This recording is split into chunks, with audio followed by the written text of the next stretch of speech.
We are going to read the story about Dylan the Dragon and the Playground Ride by Zani Mathoo and illustrated by MAAillustrations.com.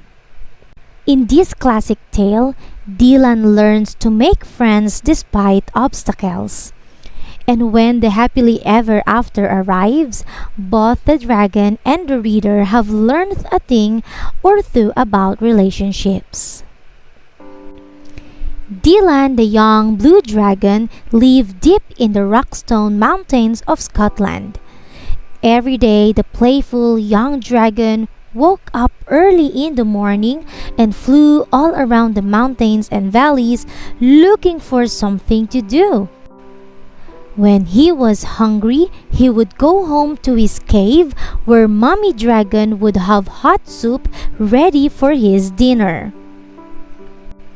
"Wash your wings and get ready for tea.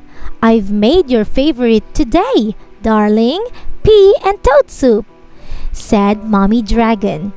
Dylan sighed. Thank you, Mom," he said sadly. "Whatever is the matter, son? Every day you come back home happily for your tea, but today you look so sad," inquired Mommy Dragon. "I'm lonely, Mom. I can't find anyone to play with.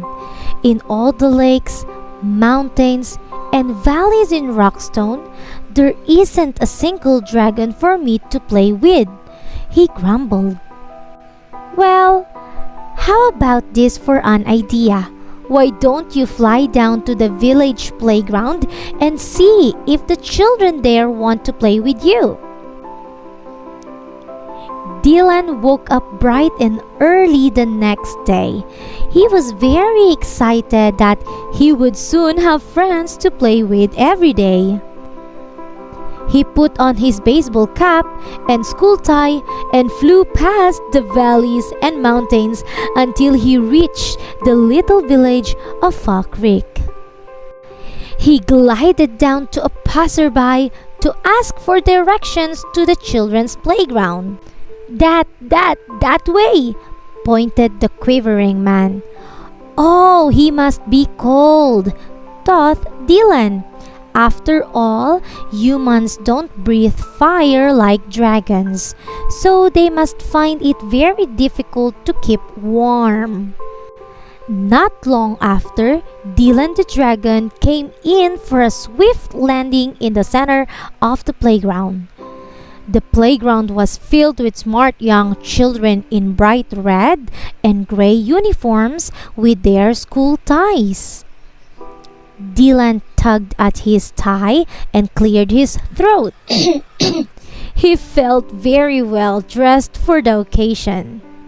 He was about to open his mouth to introduce himself when he suddenly heard, "Ah! Run! It's a dragon! He's going to burn us alive!" yelled one of the young boys. All the children ran frantically towards the exits and disappeared in no time. Dylan sighed sadly. All he wanted was some friends to play with, but clearly humans were very scared of dragons. He flew home with his head hung low to see what Mommy Dragon had made for tea.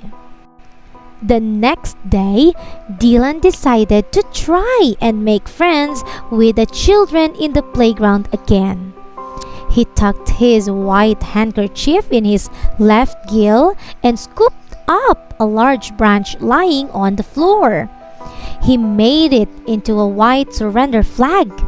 He crossed his claws and hoped that children would give him another chance. Down he flew again into the center of the playground with his white surrender flag clenched in his jaw. "I just want to play and be friends," he said softly. "But how will you play with us?" shouted one of the girls. "You're too big for our swings and slides. You won't fit in our roundabout." "Well, Why don't I take you all for a ride to the valleys and the mountains of Rockstone? Yay! Squealed all the children at once. They climbed onto Dylan's back, and off the children went on a very exciting flight. From that day, Dylan and the playground children were friends, and every day Dylan the dragon would take the children on the best playground ride ever. The end.